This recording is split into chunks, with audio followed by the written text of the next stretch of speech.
Sa ngalan ng Ama, ng Anak at ng Espiritu Santo. Amen. Tayo ngayon ay nasa ika-30 linggo ng taon at napakaganda ng mensahe sa atin na dapat pa rin tayong magpakababa, lalong-lalo na sa ating mga panalangin. Sumayin niyo ang Panginoon. At sumayin niyo rin.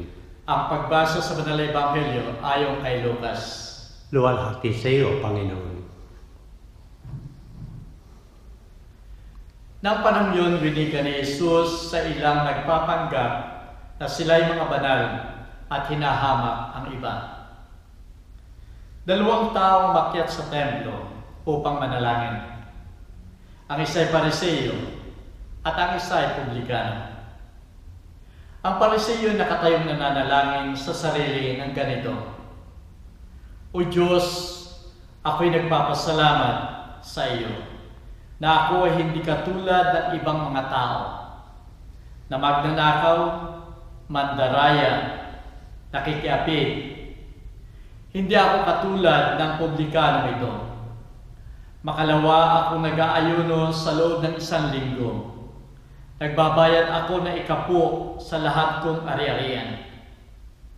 Samantalang publikano ay nakatayo sa malayo at ayaw man lamang tumingin sa langit. At salip ay dinadagukan ang kanyang dibdib at sinasabi, O Diyos, maawa ka sa akin na isang makasalanan. Sinasabi ko sa inyo na itong huli ay umuwi ng bahay na banal. Datapwat iyong isa ay hindi. Sapagkat ang lahat ng nagpapakataas ay ibababa, ngunit ang nagpapakababa ay tataas. Ang salita ng Diyos. Purihin ka, O Kristo. Minamahal ko mga kapatid sa pananampalataya, mayroong isang pare na nagbigay ng sermon or homily. At ang kanyang homily ay tungkol sa Banal na Ebanghelyo ngayon.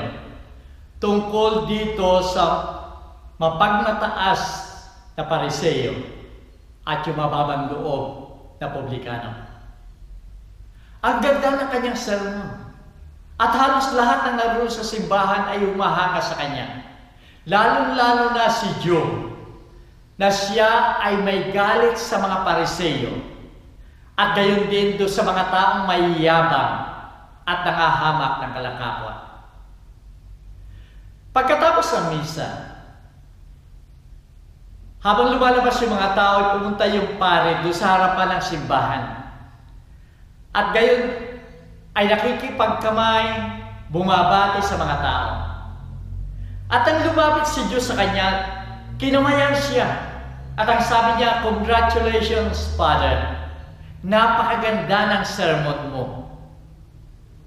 At pagkatapos dinagdagan ni Joe, ang sabi niya, Salamat na lamang at hindi ako katulad ng mga Pariseo.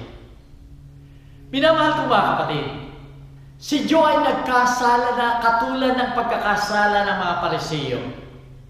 Na yung sa pagkakasabi niya na hindi siya katulad, ay itinataas na niya yung kanyang sarili at ibinababa yung kanyang kapwa ng mga Pariseo. At dahil dito, nagkakasala na siya. At marami sa atin, minamahal ko mga kapatid, maaaring dito sa misang ito, ay ganun pa rin ang kalang reaksyon katulad ni Joe.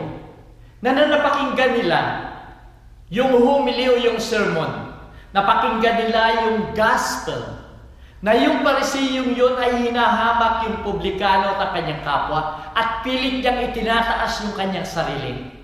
Ang nagiging reaksyon natin kuminsan, hindi tayo katulad ng Pariseyong ito. At katulad ni Joe, katulad ng Pariseo, minamahal ko mga kapatid, tayo na ay nagkakasala sa ating Panginoon. Ang Banal na Ebanghelyo ngayon ay nagbibigay sa atin ng napakagandang aral ng kababaan, pagpakababa, at sa gayon, ito ay maging daan upang tayo makapanalangin ng tunay sa ating Panginoon. Ang dalawang tao na tinutukoy sa banal na ebanghelyo ngayon, yung Pariseo at yung publikano. Masasabi natin na pareho silang mabuting tao eh. Kasi hindi naman sila sinabi ng ating Panginoon doon sa isa na masamang tao. Yung Pariseo ay sinasabi niya, hindi ako magnanakaw, hindi ako nandaraya, hindi ako nakikiapid. Ako ay 2 ulit mag-ayuno sa loob ng 1 linggo. Ako ay nagbabayad ng ikapo ng aking ari-arian. Ang ibig sabihin, yung siya ay nagdudunit sa simbahan at ibinibigay niya yung para simbahan.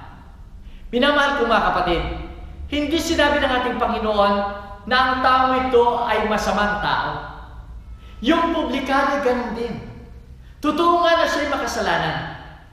Subalit yung ginagawa niyang panalangin ay sa kabutihan ng isang tao. Humihingi siya ng awa. Humihingi siya ng patawad sa ating Panginoon. At ito nga ay masasabi natin, silang dalawa sa mata ng ating Panginoon ay mabuting tao. Subalit nakakapagtaka nga lamang, minamahal ko mga kapatid, sapagkat ang pinuri ng ating Panginoon dito sa dalawang ito ay yung makasalanang publikano. Anong pagkakaiba nila? Ang pagkakaiba nila ay yung sa kanilang panalangin. Panalangin na mayroong kababaan, pagpapakababa, or humility. At yung panalangin na walang humility o pagpapakababa. Yung sa Pariseo, hindi naman siya nagdasal eh. Sa simula pa lamang ay sinabi niya, hindi ako katulad ng mga magnanakaw. Ipinagyabang na niya yung kanyang sarili. Siya ay nagpapakataas na. At hinahamak na niya yung publikano, yung kanyang kapwa-tao. Kaya't walang humility, walang pagpapakababa. At ito ang sinasabi ng ating Panginoon na hindi niya pinakinggan.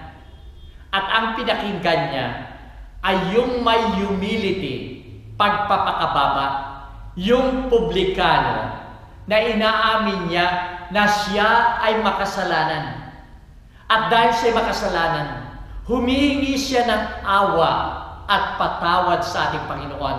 Tinatanggap niya yung katotohanan yun na siya ay makasalanan. Kaya't siya ang pinakinggan ng ating Panginoon. Mayroon siyang humility sa kanyang panalangin. Kaya't masasabi natin, minamahal ko mga kapatid, na ang daan tungo sa kabanalan ay yung pagpapakababa o humility. Ito ang pinakapundasyon ng buhay Kristiyano, tunay na buhay Kristiyano, ng tunay na kabanalan. Minamahal ko mga kapatid, mayroong isang dalubhasa sa Bible, si William Barclay, na nagsasabi na mayroong 3 sekreto ng panalangin ng may kababaan. Ang una, maaari ka lamang makapagdasal kung ikaw ay hindi nagmamakataas, nagpapakataas, at kundi ikaw ay nagpapakababa. Actually, yung gawain ng pagdarasal ay tanda na ng kababaan na ikaw ay lumuluhod, ikaw ay nagpapakababa. Ina-admit mo na ikaw ay makasalanan at dahil dito humingi ka ng tulong, awa at patawad sa ating Panginoon. Nung ako'y pumunta sa Bethlehem, doon sa simbahan ng kapanganakan ng ating Panginoon, Nativity, napakalaking simbahan, napakataas na simbahan. Subalit kung katulad ng mga simbahan natin ngayon, na kung mataas yan, napakalaki rin ng pintuan. Subalit ang pintuan ng simbahan yon ay napakababa. Hindi ka pwedeng pumasok na ikaw ay nakataas o tuwid ang iyong katawan, kundi ikaw ay yuyuko sapagkat mababa yung pintuan. Ganon. Kung tayo papasok at sasamba sa ating Panginoon, tayo'y nakayuko, tayo ay dapat magpakababa. Iyon ang tunay na panalangin. Ang ikalawang sekreto na sinasabi ni William Barclay ay ikaw ay makapagdadasal kung ikaw ay hindi nanghahamak ng iyong kapwa-tao. Makikita natin na napakaliwanag sa banal na ebanghelyo ngayon. Pinakinggan yung publikano sapagkat hindi siya nanghamak ng kanyang kapwa-tao. Hindi katulad ng publikano na napakaliwanag sa simula pa lamang. Pinabababa na niya, hinahamak na niya, husgahan na niya ang kanyang kapwa-tao, lalong-lalo na yung publikano. Kaya't hindi siya pinakinggan ng ating Panginoon. At ang ikatatlong sekreto, kung nais mo talagang tunay na manalangin, ihambing mo ang iyong sarili sa Diyos at hindi doon sa iyong kapwa-tao. Sapagkat kung ihambing mo ang iyong sarili sa iyong kapwa-tao, maaaring may makita kang puna sa iyong kapwa-tao at ikaw ay gagawin mo itong dahilan upang purihin ang iyong sarili at itaas ang iyong sarili. Samantalang kung ihahambing mo ang iyong sarili sa ating Panginoon, wala kang maipupula sapagkat siya'y kataas-taasan. Siya ang pinaka-perfect sa lahat at siya ay walang kasalanan.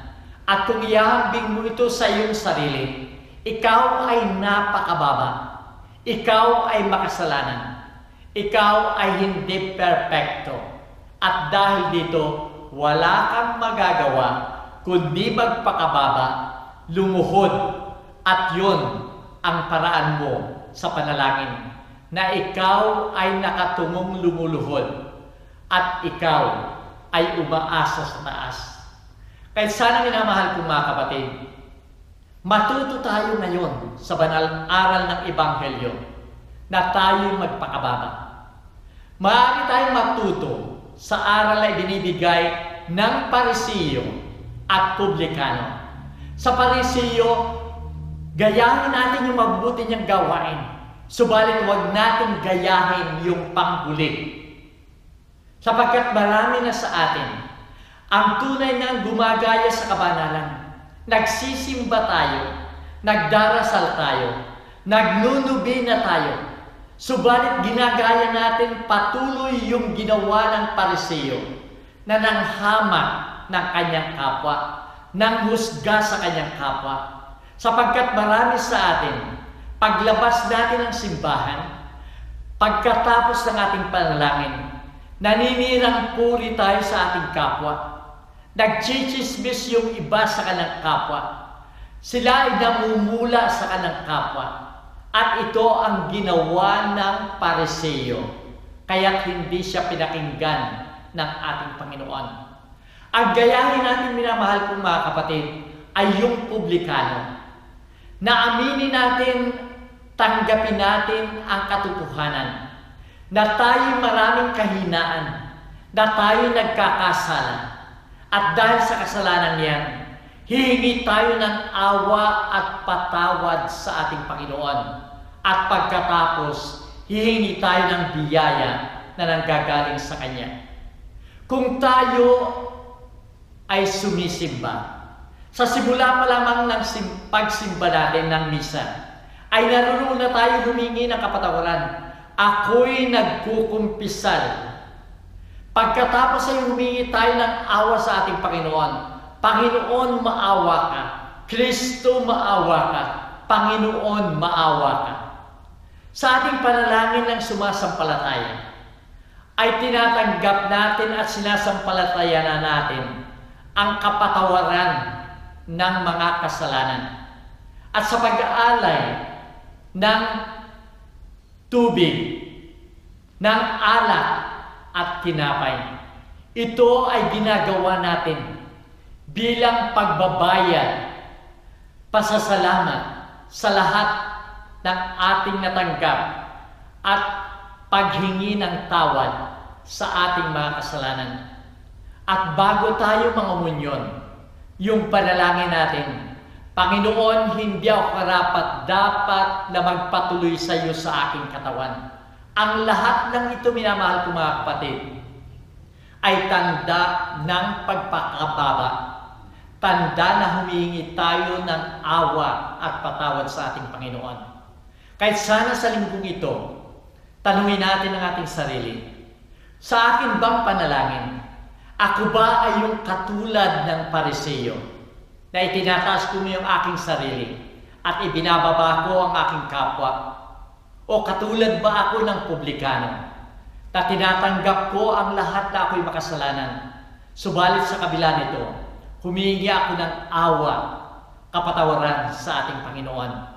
Minamahal ko mga kapatid, alalahanin natin ang sinasabi sa banal na Ebanghelyo. Ang nagpapakataas ay ibinababa, ngunit ang nagpapakababa ay itataas. Gusto ko lang ipaalala, lalo na itong mga para sa Sydney, na mayroong announcement pagkatapos ng blessing. Sana bigyan ninyo ng panahon upang ito ay basahin. Sumayin niyo ang Panginoon. At sumayo rin. Pinamahal ko mga kapatid, tayo lagi ay nagdarasal, dumadalangin sa ating Panginoon. Sana ang aral ng Ebanghelyo ngayon sa linggong ito ay lagi natin isipin, isabuhay natin upang tayo katulad ng publikano ay pakinggan ng ating Panginoon. At naway pagpalain mo ng makapangyarihan Diyos, Ama, Anak, at ng Espiritu Santo. Amen. Humayo tayo kaya. Salamat sa Diyos.